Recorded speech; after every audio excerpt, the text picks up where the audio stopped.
শিবির জিতলে ঢাকা বিশ্ববিদ্যালয়ের কোনো ছাত্র সংগঠন এটাকে মানবে না, কেউ মানবে না।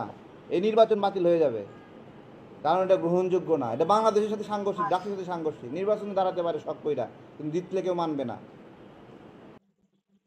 আসসালামু আলাইকুম রহমতুল্লাহ বারাকাত। বন্ধুরা, আমার আজকে চেতনার রাজনীতিতে যেই ভিডিওটা নিয়ে কথা বলছি সেটা হচ্ছে যে আমাদের তারেক ভাইয়া।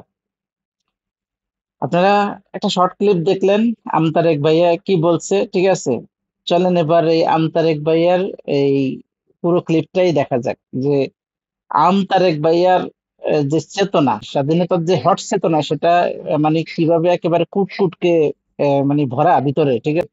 সেটা একটু আপনাদেরকে দেখানো যাক। চলুন তাহলে দেখি আমাদের তারেক ভাইয়া ওনার চেতনার গল্প। Let's watch. শিবির জিতলে ঢাকা বিশ্ববিদ্যালয়ের কোনো ছাত্র সংগঠন এটাকে মানবে না, কেউ মানবে না। এই নির্বাচন বাতিল হয়ে যাবে, কারণ এটা গ্রহণযোগ্য না। এটা বাংলাদেশের সাথে সাংঘর্ষিক, জাতির সাথে সাংঘর্ষিক। নির্বাচনে দাঁড়াতে পারে শখ কইরা, কিন্তু জিতলে কেউ মানবে না। কিন্তু ছাত্র দল জিতলে মানবে, সবাই মানবে। বিনিয়ামিন জিতলে সবাই মেনে নেবে, বাকের জিতলে মানবে।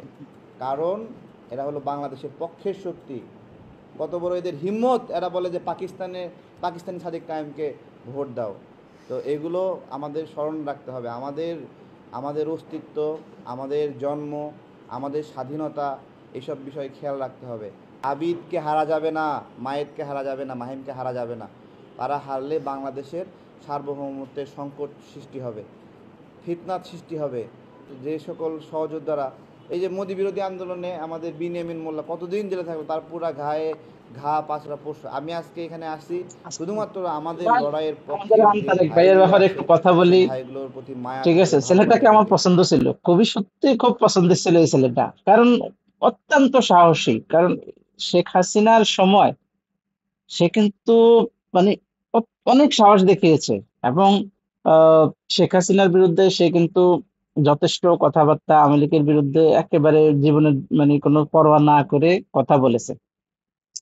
সেই সময় এই তারেক বাংলাদেশের মানে বিএনপি জামাত সবার পক্ষের লোক ছিল। এবং কি সে এই তারেক এও বলেছিল যে আগামী দিনে বাংলাদেশে এখন যারা মজলুম তারাই ক্ষমতায় আসবে।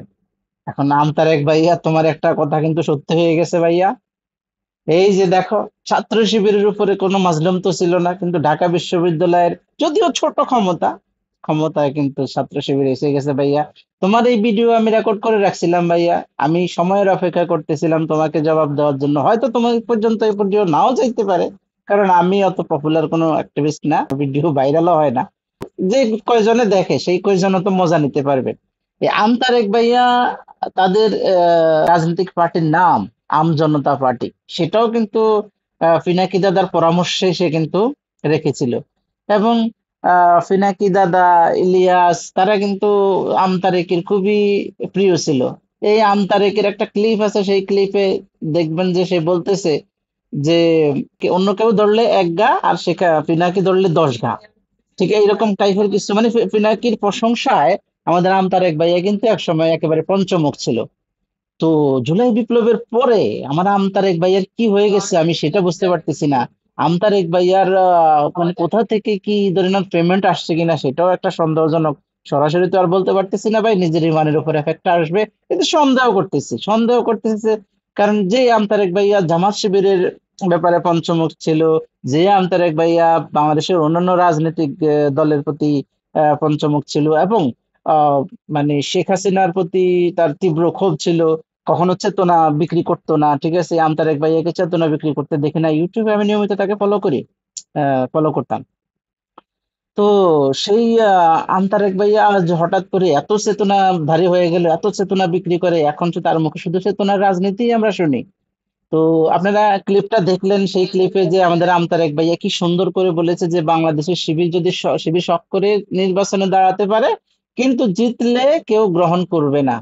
তারেক ভাইয়া, ইলেকশন রেজাল্ট এসে কিন্তু এখন 24 ঘন্টা পার হয়ে গেছে ভাইয়া।